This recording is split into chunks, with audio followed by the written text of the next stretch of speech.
বিচ্ছিন্ন হবে সেটা আমাদের ফরজ। কিন্তু আমরা তো দেখছি যে মুক্তিযোদ্ধারা যে জায়গায় মানুষকে নিয়ে গেছে এটা হবে একটা স্বাধীন রাষ্ট্র।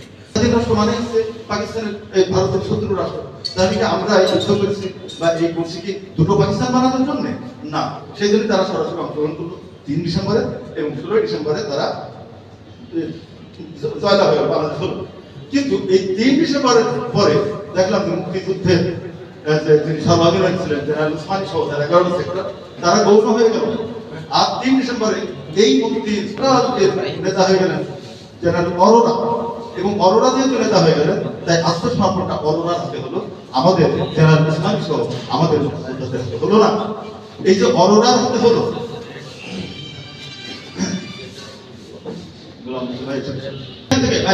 একটু গভীরভাবে বুঝতে হবে, ওই যে অরোরা পাকিস্তানের আত্মসমর্পণ করলো আর আমাদের মুক্তিযোদ্ধারা গৌণ হয়ে গেল, তাদেরকে অনুষ্ঠানে রাখাই হলো না। সেদিনে আমাদের স্বাধীনতা ব্যাহত হয়েছে। মনে রাখতে হবে ওই দিন আমাদের স্বাধীনতা ব্যাহত হয়ে গেল, অর্থাৎ 16 ডিসেম্বরে বিজয় হয়নি, 16 ডিসেম্বরে আমাদের স্বাধীনতা ব্যাহত হলো। 16 ডিসেম্বর এই দেশ পাকিস্তান থেকে আলাদা হয়ে ভারতের পেটে ঢুকে গেল। এই রাজনীতিতে আমরা অস্বীকার করি, এটা যদি বুঝতে না চেষ্টা করি এই দেশে কোনদিন মুক্তি হবে। এই যে কিভাবে গেল, এই যে দ্বন্দ্ব শুরু হলো, তারপরে আপনারা পরের ইতিহাস আপনারা জানেন, আমি খুব মোটা দাগে কয়েকটা জাম করে আসবো। খুব মৌলিক কথা আমাদেরকে বুঝতে হবে। আজকে যারা আপনারা মিটিং করছেন আপনাদেরও ইতিহাস নিতে হবে, আত্মসমালোচনা করতে হবে, আপনারা কি কি করেছেন, বাংলাদেশের বিএনপি কি করেছে, অন্যরা কি করেছে, এগুলো কঠিনভাবে যদি আত্মসমর্পণ না করতে পারি, মানে আত্মসমালোচনা না করতে পারি, নতুন বাংলাদেশ হবে না। বাংলাদেশ হয়ে গেল, শেখ মুজিবকে টেনে আনা হলো, এনে তাদেরকে ক্ষমতায় বসায় দেওয়া হলো।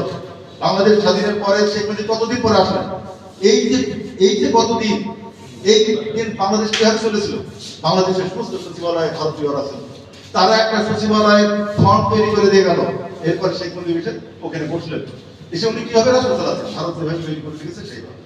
আমরা 16 ডিসেম্বরে স্বাধীন হওয়ার আগেই আমরা পরাধীন হয়ে গেছি ভারতের কাছে। এই ব্যক্তিতে বাংলাদেশের মানুষের ভিতরে যে কষ্ট ছিল, মুক্তিযোদ্ধাদের প্রতি যে অবজ্ঞা, যে ঘৃণা, যে কষ্ট ছিল, সেই কষ্ট দিয়ে কিন্তু আমরা এভাবে এসেছি। এরপরে দেখলাম যখন শেখ মুজিব ক্ষমতায় আসলেন, তিনি যেহেতু 9 মাস জিততেছিলেন না, 9 মাসের এক একটা দিন, 9 মাসের এক একটা দিন, এক একটা বছর, আমি বলবো যে শেখ মুজিব 9 বছর বাংলাদেশের মানুষের সামনে ছিল না। তাই বাংলাদেশের মানুষ কি চাই, কি তার আকাঙ্ক্ষা, এটা শেখ মুজিব জানতেন না।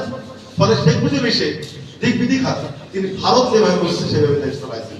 আমাদের দেশের মুক্তিযোদ্ধারা, মুক্তিযোদ্ধারা, ওই সেক্টর কমান্ডাররা এটা মেনে নেয়নি এবং সেখান থেকে দ্বন্দ্ব শুরু। এরপরে আমরা দেখলাম যে শেখ মুজিব যথারীতি ভারতীয় প্ল্যান অনুযায়ী কাজ করতে গেল।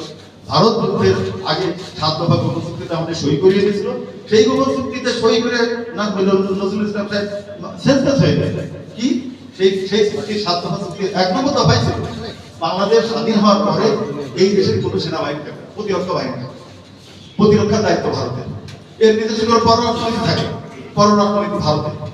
এই যদি থাকে তাহলে নতুন দেশ হয়। এমনকি তার কারেন্সি নিয়ে তারা প্রশ্ন করেছে। 7 দফাটা আপনারা করে দেখেন, গোপন 7 দফা, এবং এই গোপন 7 দফায় ছিল আমাদের দীর্ঘদিনের দাবি। কি ছিল 7 দফা? যখন তারা বলেনি, শেষ পর্যন্ত মাওলানা ভাসানী তার হক কথায় যখন 7 দফা প্রকাশ করলেন, তখন শেখ মুজিব ওই দিন হক কথা নিষিদ্ধ করলেন। প্রথম বাংলাদেশে নিষিদ্ধ পত্রিকার নাম হক কথা। কিন্তু আমাদের আল্লাহর রহমত যে ওই হক কথা নিষিদ্ধ হয়েছে বটে, কিন্তু ওর মধ্যে আমরা 7 দফাটা জেনে গেছি যে কি কি দফা ছিল। এরপরে শেখ মুজিব আবার তিনি যেহেতু সেনাবাহিনী থাকবে না, তাহলে এর প্রতিরক্ষা দায়িত্ব ভারতের, আর আভ্যন্তরীণ বিশৃঙ্খলা দূর করার জন্য তারা একটা বাহিনী করবে, সেটা একটা মিলিশিয়া বাহিনী, যেটা পরবর্তী রক্ষী বাহিনী। ফলে আমার এই সেনাবাহিনীর লোকেরা যখন জানলো যে আমরা জীবন